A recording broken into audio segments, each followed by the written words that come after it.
Hey, friends, welcome back to season 6 of Shop Talk. This is where we talk about all things related to health and well-being for people who live and work cross-culturally. Glad you're here.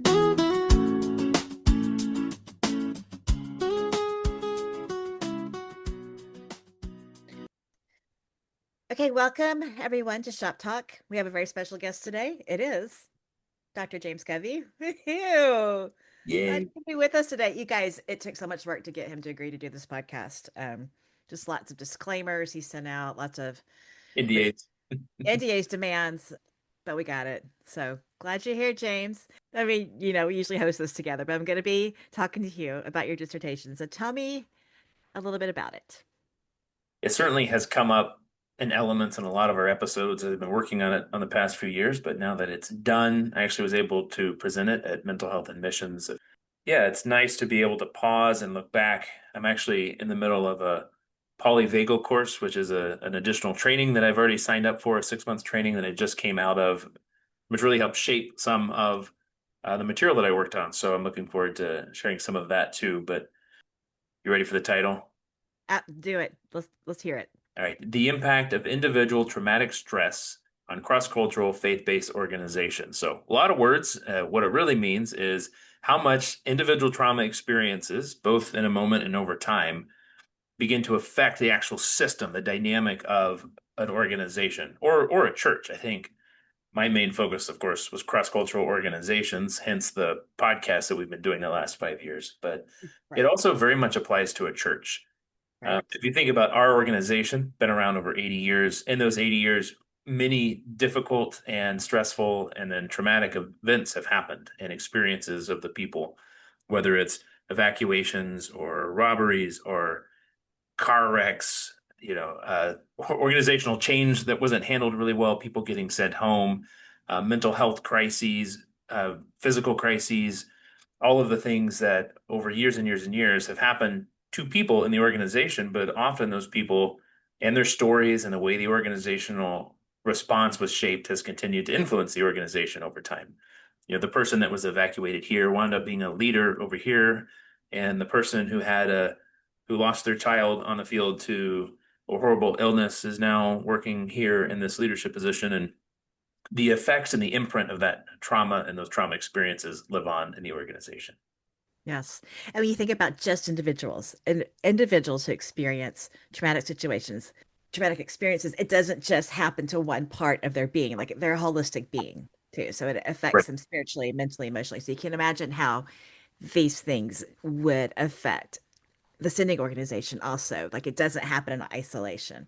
There's the people who are in the moment making really tough decisions about how to move forward. And that's affecting leadership is also affecting people on the ground too, and how they're receiving the information. So it sounds complicated, James. Yeah. Yeah. And the more we dig into it, I mean, trauma experiences happen to one study found over 70% of people across the 25 different countries that they studied have at least one traumatic event in a lifetime, with 30% at least four or more. And, we think about trauma, that is the potential situation that causes a trauma response. So an internal reaction to being overwhelmed and then their ability to cope being overwhelmed in a moment. And there's actually a huge range. So trauma gets used and I think misused sometimes, like, oh, my drive to work was traumatic. I think what their meaning was it was really stressful, or, I just had this interaction with a coworker so traumatic. What they meant was it was really hard and there was conflict. So huge range from these micro T traumas, as Francine Shapiro, who developed EMDR type of therapy, to big T traumas, those events we often think about, whether it's a natural disaster or death or a situation in which somebody had a traumatic experience. I remember years ago, we talked about trauma on this podcast with Dr. Phil Monroe, and he actually referenced Rwanda as an example of the genocide in which, of the people experiencing genocide, only 25% developed PTSD. So still crazy high, but of everyone that experienced these same situations, only 25% developed this PTSD diagnosis. All of them were exposed to potentially traumatic situations. So there is this range of trauma experience, and that's why I termed traumatic stress is just kind of a response that includes this huge range of experiences, not just PTSD. It's kind of lacking in our diagnostic material of What about this thing that was absolutely a traumatic experience, but didn't develop post-traumatic stress disorder? What do we call that? So I call it traumatic stress. And so, and I imagine too, as happens with individuals, with organizations, there are traumatic events that have a lasting impact. And sometimes within organizations, the impact is far wider, it spreads further than with other traumatic situations. And so I wonder if there are ways you can determine how this is going to impact an organization as a whole. Let's start. So we're getting a little mixed in the individual and the organizational impact of trauma. So both are certainly a part of the story. Let's talk a little bit about individual trauma, and then we'll talk how that impacts organizations. So thinking about, and often in a Western context, we treat stuff individually. It's a very, our Western approach is highly individualistic, right? So somebody has a trauma experience, we send them to counseling, to debriefing. Maybe they come off the field, they go to their home context for a little bit, they get medical treatment, kind of individualistic focused. And that's not a bad thing. Trauma certainly impacts an individual, right? They become more responsive. We've talked a lot about window of tolerance. So their ability to tolerate normal life function shrinks. So they're more easily activated because trauma impacts the brain and the body. So our neurobiology is fundamentally changed by trauma because our fight, flight, or freeze part of our brain is activated.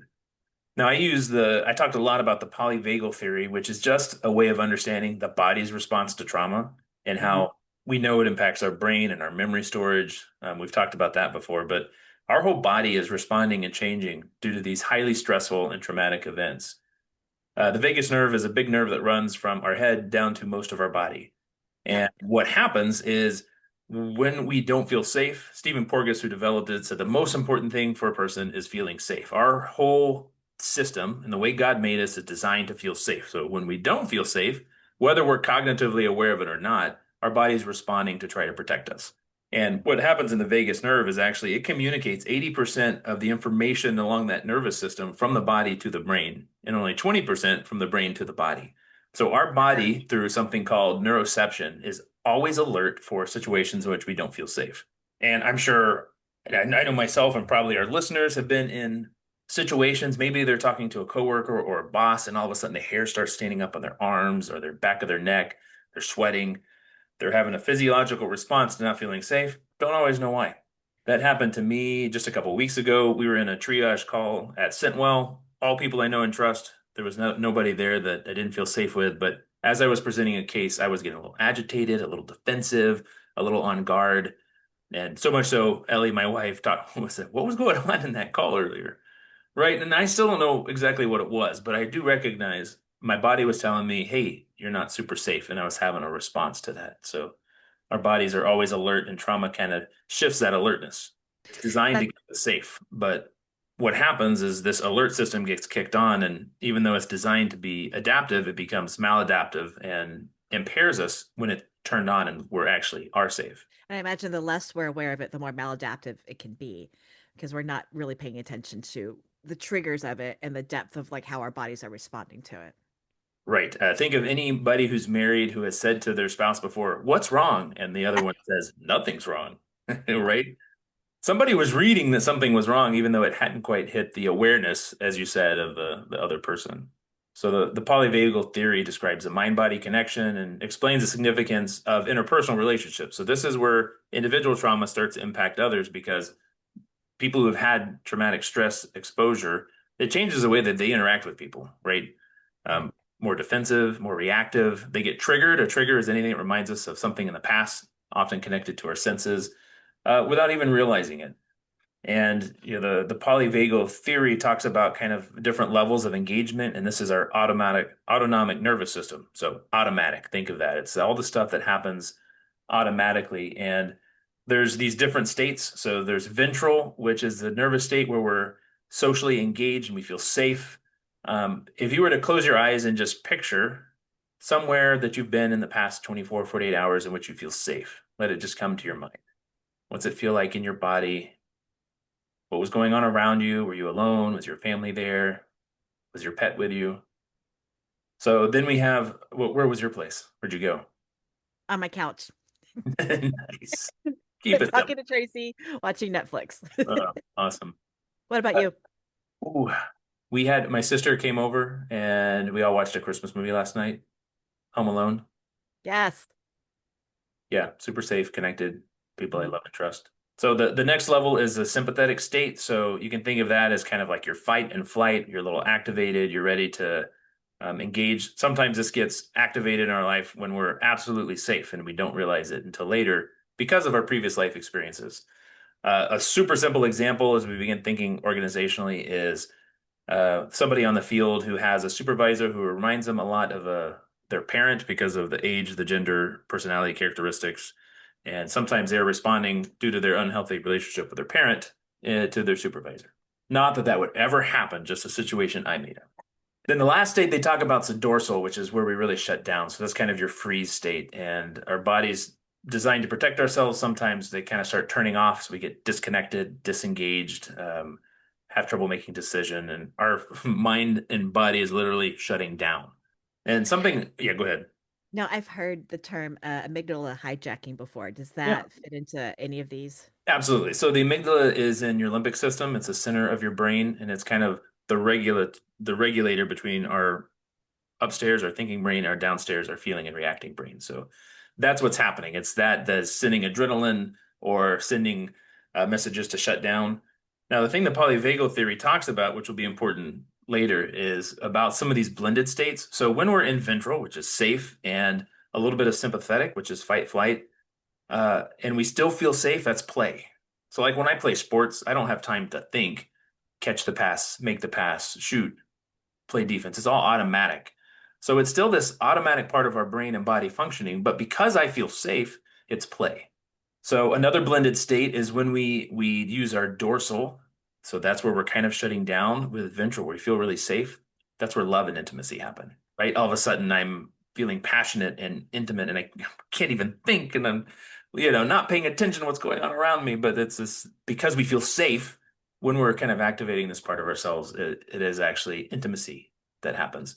When we don't feel safe, what actually happens is a freeze and sometimes even to a state where there's something called fawning, where people begin to freeze and participate. So they don't feel safe, but they might go along with an abuser because it's actually protecting their bodies. This is so interesting because so many years ago it was just fight or flight. And Right. now there are other aspects added to it, which I think is important because as human beings, we are so complicated and there aren't going to be just two ways that we respond to these situations, that it really is as complex as we are. Mm. Yeah. So if people are trying to follow along and they're like, what is happening? You can kind of think of these three states as relaxed, immobilized, or frozen, or mobilized, where you're active and you're in kind of fight or flight. And then you have these blended states. And the reason I found this helpful is because what we know is this individual trauma impacts our relationships, right? Just like the story I shared of the person who's has a supervisor who consciously or subconsciously reminds them of their parent, or all of these things that happen. There's a relational aspect, and people who have had difficult traumatic experiences are often reactionary and protective, even though they might be safe. So they have strong reactions that other people are confused by. When we talked about trauma informed staff care, it's this shifting of the question of what's happened to you as opposed to what's wrong with you, right? People are reacting this way because of a reason. And that changes some of how we respond, but it begins to infect a whole system. So, in that sense, trauma is infectious. Mm. And when we look at it more of like an infectious disease or an infectious problem, it actually gives us more tools of like, oh, we need to treat this as a system, not just as an individual. Can you unpack that a little bit more about how it is infectious or contagious? So people who have been through trauma experiences often respond in certain, and sometimes the unpredictability is predictable, right? So like, wow, people are responding in a way that I wouldn't have expected given this scenario. That begins to affect the people around them and how they then respond. And this was first discovered in intergenerational trauma, so trauma being passed down generation to generation, even though the children weren't experiencing the same traumatic events. So first discovered in Holocaust survivors, offspring of Holocaust survivors had the same trauma reactivity and responsiveness. They hadn't been in the Holocaust, but they'd been raised by people who had. And those people probably had attachment issues, were far more defensive and on attack. Brene Brown talks about being armored up. So going through the life, ready to fight all of the time. And when we're around people who are like that, we begin to respond in a similar way because we don't feel safe. And their Right. lack of safety is contagious. I think that's so interesting. You can see that in genograms sometimes. If So you true. see like relational traits that are passed down through generations. What's a genogram? It's like a relational and emotional family tree. It's mapping, yeah. So that's a great segue. And thank you, Brandy, even though you didn't do that on purpose. I did not. Yeah. Beginning to look at a system is really the sum of all its parts, right? So Mhm. one of the things that I developed in the program I created, so my dissertation was a I created a program. So instead of doing a qualitative or quantitative study, I did a literature review and then created a program designed to meet the need that my literature review discovered. And in my program called The Art of Connection, one of the things I did was encourage people to draw their own organizational trauma map. So, kind of like a family genogram or a little bit of a mind map. To take a big piece of paper, so if you're listening, you can do this on your own and put yourself there or your team if you want. So what I did is I put my name and the team that I lead. Brandy's a part of it. There's 18 of us. And, I put my own personal trauma exposure and our team's experiences that I know about. And then I began drawing lines out. So I know that one of the groups I support has had many evacuations and difficult things happen. So their trauma experiences. Now, as a counselor, I have some vicarious trauma exposure as I've heard their stories. So I drew a line from me and from my team as we support them. Another line to like the organization that we're with and the history. I know in our history, just in the area that we serve, but also globally over many years, people have been kidnapped, have died on the field, have been murdered, evacuations have happened, sickness.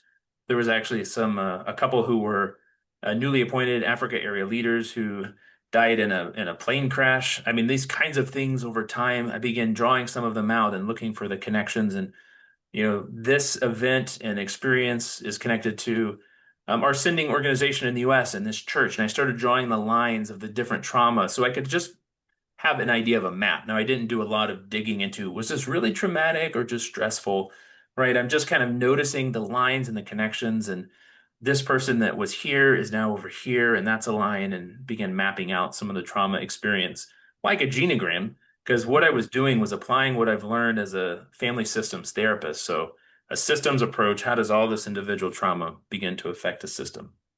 Were there things that you found out that you weren't expecting? Well, I mean, this is the thing about research and why I think the word research is, well, I'm just a little grumpy about it at the moment because people say research and then you can make anything sound like anything, really. But so I'm not totally surprised that as I dug into it, yes, it does seem like all of this individual trauma is affecting an organization. But what I found was like there's been a lot of research done on family systems.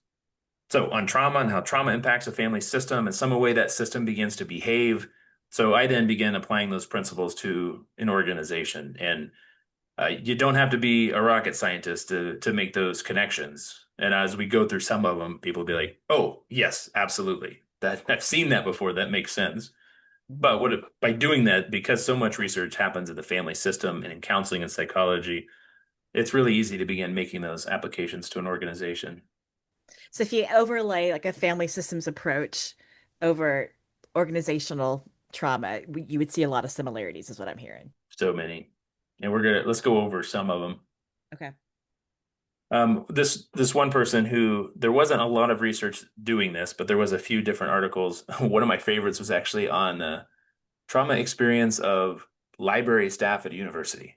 Not where I expected to find it, but Winter 2019 says organizations can develop systemic traumas that hinder their functionality, partly because members affected by trauma events often develop defense mechanisms that can influence the group as a whole. And these symptoms, such as intrusion, avoidance, arousal, dissociation, begin to manifest at the organizational level. So it could be subtle, cumulative, or collective in nature. And this is that systemic lens where, like, oh, yeah, how is all this stuff connected? Sociocultural and generational trauma is another example of how we know it's happened in the real world. Right. Socioculture would be like how an entire culture has been shaped by trauma. An example for us living in Spain is there was many years during the Franco reign where people were really nervous and afraid of what their neighbors might think or if somebody might turn them in, and there's kind of like whose side are they on? So bars went up on windows and doors, and often people weren't invited into homes unless it was a family member. Books weren't put on shelf because you didn't want people to know what you were reading in case they were to see that and think you were on a particular point of view that would put you at risk. So we see that the entire society has actually changed in some of that trauma responsiveness, even to today. We hear from a lot of our expatriate friends, but even our own lived experience in Spain, often people aren't invited to homes if you're outside of a family. You go out and meet somewhere else in a park and in a restaurant. Well, yeah, thinking about that, when we lived in Germany, they were very cautious about expressions of nationalistic pride. Right. And people really didn't get their German flags out unless World Cup was on. So That's right. Then it's okay. then it's okay. Yes. As long as it's football. When one part of a system's impacted, it ripples like a rock in the water, right? And that's what we're talking about is what is the ripple effect of trauma? And there are some ways in which it can be helpful in preventing the ongoing impacts of trauma. The way a system responds as resilient, as cohesive, as doing well because of a traumatic situation. I didn't spend a lot of time on that because I want to look at helping when it's problematic. Some of the Mhm. ways it's positive, Bessel van der Kolk said the most powerful mitigating factor in preventing trauma impact is who was there for you at the time. Right. So we know that systems can be powerful in building resilience and in preventing the imprint of trauma. And they're dynamic. So, example would be a group that has to leave suddenly a place on the field because of war, because of violence or natural disaster, and the team trusts each other. They have a plan. They follow the plan. They all get out safely. Everybody feels supported and connected by one another. Even though they're sad to leave and it's difficult to go, they might feel strong and connected, and when it's safe to go back, better because of it. So that's an example of a resilient team that even in trauma was able to be there for each other.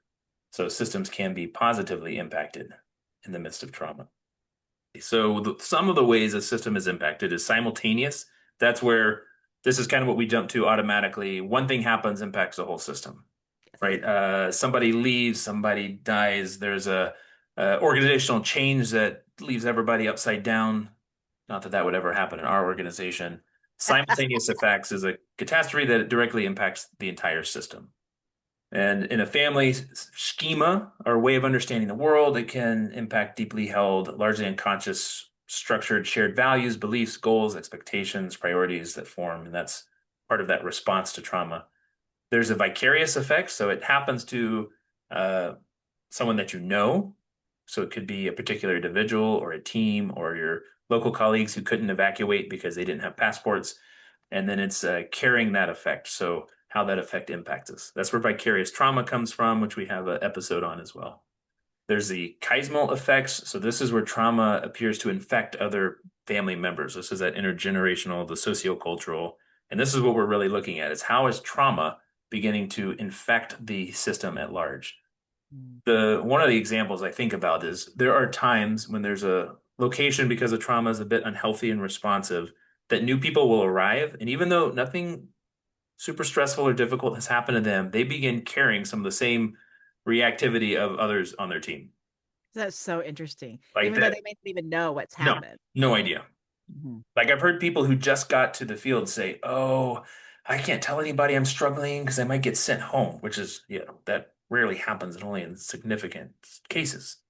So it's this kind of beginning to carry and perpetuate some of these things.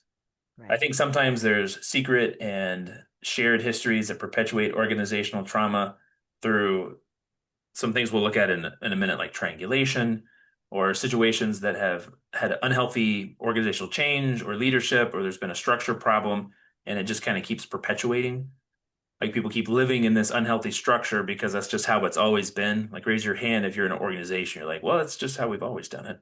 And I wonder too if it's just, I mean, when trauma happens, it's so easy to just react. Like that's just Right. that's what we do. Yeah, yeah. We react. And these are the very common ways Right. that kind of we react to protect ourselves, to sort of make it easy to explain or justify our actions instead of like doing the deep work in the moment of like responding well. So the last effect would be intra-family trauma, and that's when there's a something significant that happens within the system. This is where things like abuse happens or secrets that are being held that have disastrous effects. We see this often in churches where there's a leader that's been caught in some sort of scandalous behavior. I think keeping that over time has massive consequences. I'm reminded, what's the podcast? Oh, The Rise and Fall of Mars Hill. Yes. Well, yes. Mhm. Highly recommended. It's a really good, well done podcast. It's also hard to listen to as It's you a doozy. Yeah. Yeah. really see the impact of an individual on a system. It really explains that well. I wonder, James, if to bring this up, when someone say needs to be removed from the field, and it's Right. for reasons that other people like they don't need to know about it, or for other reasons like they can't know about it. Yeah, legally. Right. How do you recommend leadership move forward with that? Because the people on the ground feel um well left in the dark, and they don't, they're like, what's going to happen to me? And I don't understand what's happening. And yeah, Well, I think often two things happen. One is people make up their own story, I do. Hmm. or they're hearing from the people who have to leave their version of the events. And I think this happens oftentimes. And there are often situations which leadership can't be honest because of HR, because of confidentiality, and even because of legal restrictions, either in the countries they're living or the countries they're going to. And it's really hard to navigate. The higher the trust is between leadership and an organization, recognizing leadership as individuals, not an unnamed entity, I think Yes. that will help to be able to say there are really difficult things that actually, for their sake, we can't tell you. We're protecting them and their right to their information because everybody's story is their own. But there are really good reasons that we don't do these things lightly. I think sometimes people will use Christianese to either hide something like, oh, we're just going to pray about it and do whatever we feel led to do, or go to the other extreme of like, you have to trust me because you are meant to submit to leadership and authority. So That's so great. I love that. yeah, it can happen. I think some other ways that trauma impacts systems. So one of them is triangulation. So instead of directly communicating about an issue, everybody kind of blames either a third person or a particular policy. And that's the only problem. We kind of triangulate, and that's the thing. And there becomes a relational imbalance, and hidden conflict is driven by shame and guilt or trauma and fear. So this triangulation happens, and then what happens is a scapegoat where we're just going to fix that thing, we're going to get rid of that person, and then the hope it goes away and we never have to deal with it. So those are two things that happen: triangulation and scapegoating And again, this is something you see in family systems all the time. So all it's the just time. interesting that you see this at organizational levels too. Often triangulation is there's somebody that's not feeling safe, so they have somebody that's an enemy and somebody that's an ally, and the world is navigating between those two. So now you have all of a sudden sides being developed, and then there could be things like the misuse of power, which is another common thing we see in family systems. Diane Langberg says power is a God-given ability to bless a world. Within organizations, the misuse of power is often hidden and obscured in darkness. So we see these things: triangulation, scapegoating, where we're blaming something instead of fixing a root problem, misuse of power. And then I think secrecy. There's elephants in the room, there's things that are not talked about, lack of openness and discussion that actually hinders organizations from addressing the systemic issues that we'll talk about addressing soon. And then it fosters inappropriate behavior, even when it's not permissible for legal reasons. Then that changes. They might go overseas and continue to behave in a way that's not okay. And then scapegoating is where the perceived problems removed rather than addressing underlying issues or systemic problems. Diane Langberg goes on to say that Jesus used his power to protect, expose, restore dignity, calling all his followers to do the same. So if you want to know more about power and abuse, Diane Langberg is a great source. And these can be kind of scary things to enter into. Like again, it's easier to fall Right. back onto those unhealthy patterns where it's a little bit scary and tenuous to move into these areas of healing that can be I mean, open up more conversations, more tender, more emotional conversations, but what will ultimately lead to deeper healing and health. But on the front end of it, it sure is scary. And I think sometimes a lot of us are afraid or uncomfortable by trauma or by difficult things and don't know what to say. Even thinking through responses to grief and how weird people get around grief sometimes. It's not always intentional, but I think when we do that, it can kind of perpetuate an unhealthy system. and often an entire system is destabilized, and that's how some of these unhealthy responses to trauma happen. So trauma individual also impacts relationships, which makes it systemic. So I think that looking at responses needs to be both individual and systemic. So healing is relational and systemic. Leadership is central to organizational healing, and then trauma-informed strategies help build that collective resilience. Talking about leadership being central to organizational healing, I think is so important. And I feel like this is something I've harped on before in our podcast about how leadership is very, oftentimes people who are drawn to leadership have very specific skills in really great areas, leadership related areas. But as far as being maybe and being aware of the mental and emotional health of their own selves and of their members, that's an area that I would love to see more growth in. I think empathy is not always seen as a good leadership quality, which Right. means it may not be honed. So here's where the polyvagal theory comes back in, right? So if we have this historical dysregulation that's living in systems over time, one person, many people experience trauma and then continue to behave in ways out of that trauma that continue to let them not feel safe, but also other people. What do we do about it? Hmm. So one of the things about polyvagal theory is how we can do something called co-regulation. Okay. So regulation is how we manage our own emotions and responses. So if I'm feeling unsafe, I can do some deep breathing to regulate myself, or I can go on a walk and it helps regulate my emotional state and my mental state. Hmm. What do you do to regulate? Deep breathing, sitting outside. What Yeah, about you? good stuff. Talking with a friend, Ellie and I, for co-regulation this year because it's been a really difficult year, have started listening to each other's heartbeats. Oh, I like that. Yeah, it's kind of adorable, I'm not gonna lie. But we pause, we go ear to chest, and we listen to each other's heartbeats as a way of co-regulating. So it regulates me, and when I regulate myself, it helps me be able to regulate Ellie. But it's like it's co-regulation. That's what the polyvagal theory teaches is just like we cannot feel safe around other people.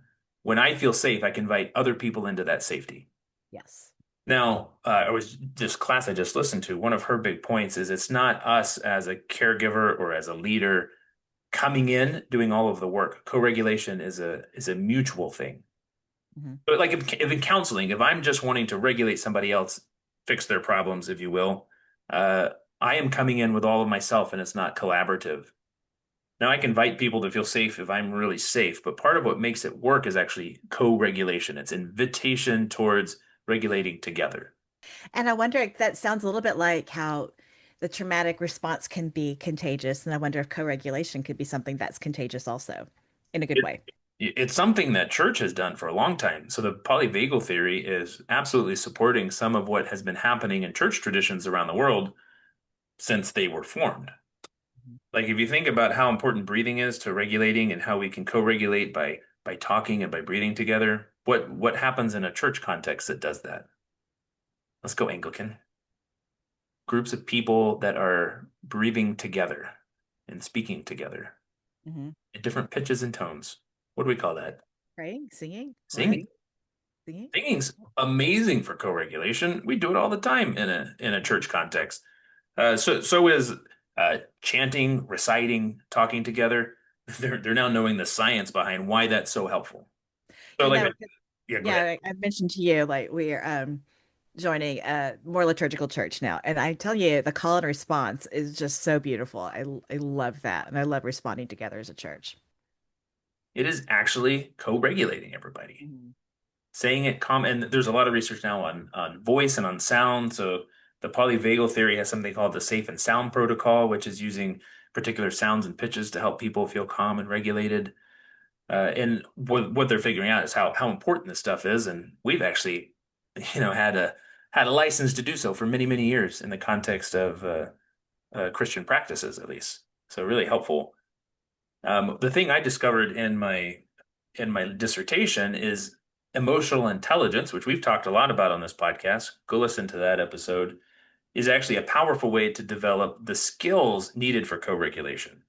So the Art of Connection course I developed was built off of a program called the Art of Leading Yourself that some colleagues and I did at SIL, and I continue to kind of adapt it for more of a trauma response. But it is really about using emotional intelligence skills to be able to regulate myself, which is that's that self-awareness, self-management, and then co-regulation, which is relationship awareness and relationship management, or social awareness and social management. And that's what it is. So I talk a lot about how emotional intelligence gives us practical and buildable tools to help teams or organizations move towards safety. And we see this research in psychological safety, which is being used a ton in the business world because they realize that safe teams, more productive, healthier, function better, raise more money, all of that stuff. And I truly read your presentation before, Skimmed my presentation.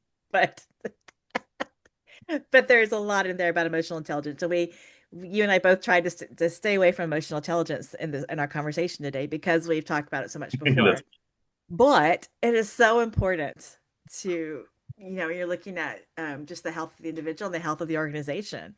If you have people who are invested and their own emotional intelligence, it is going to spread in the organization and it's going to really help the overall health. Absolutely.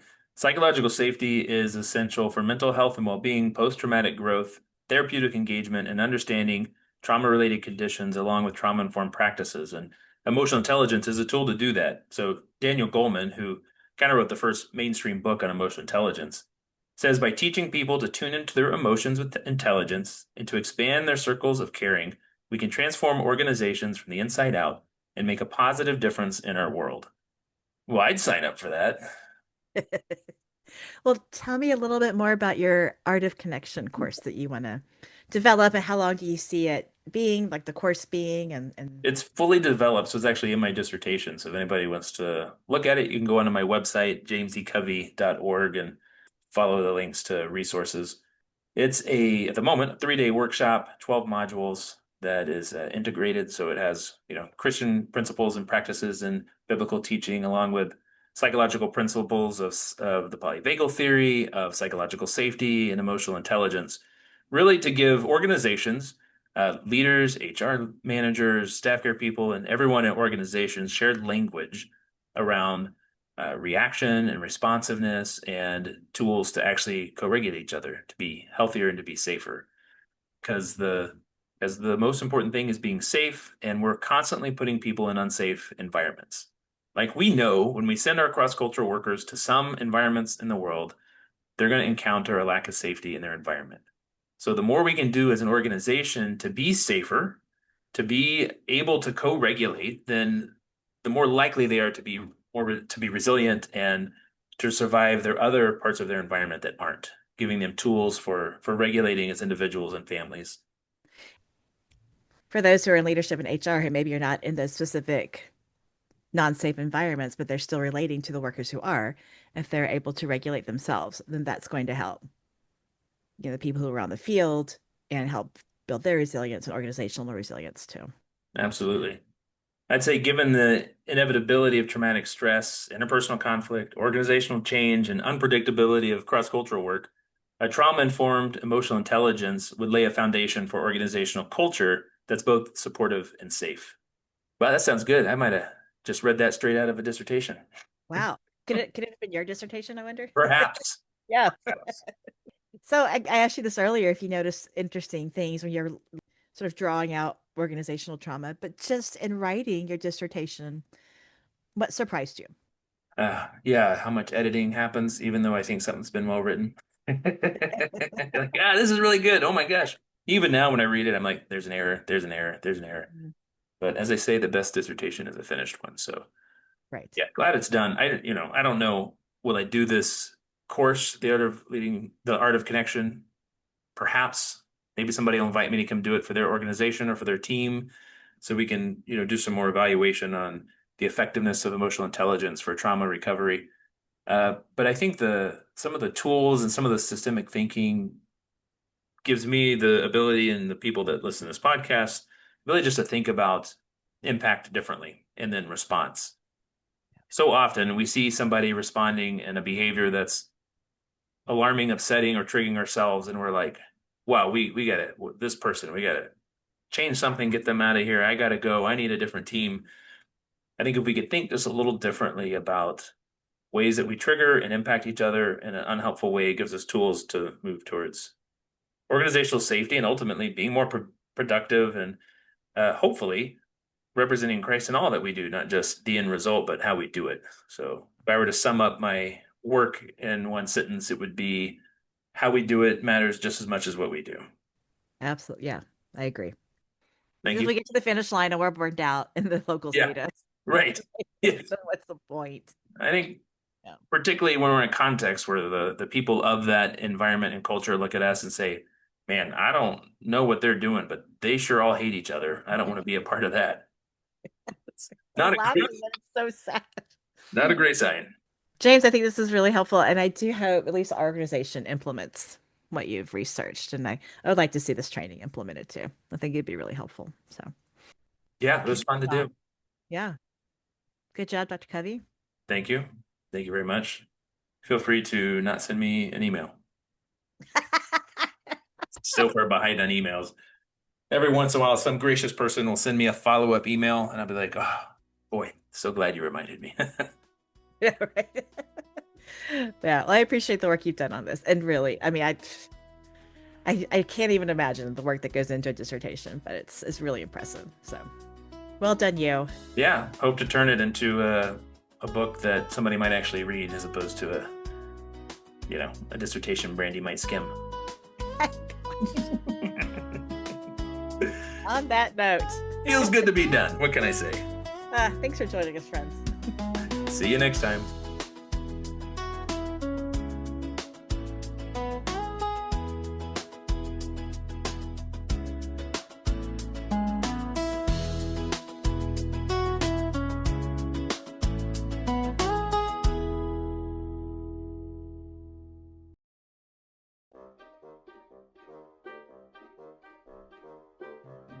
It's at 6 a.m.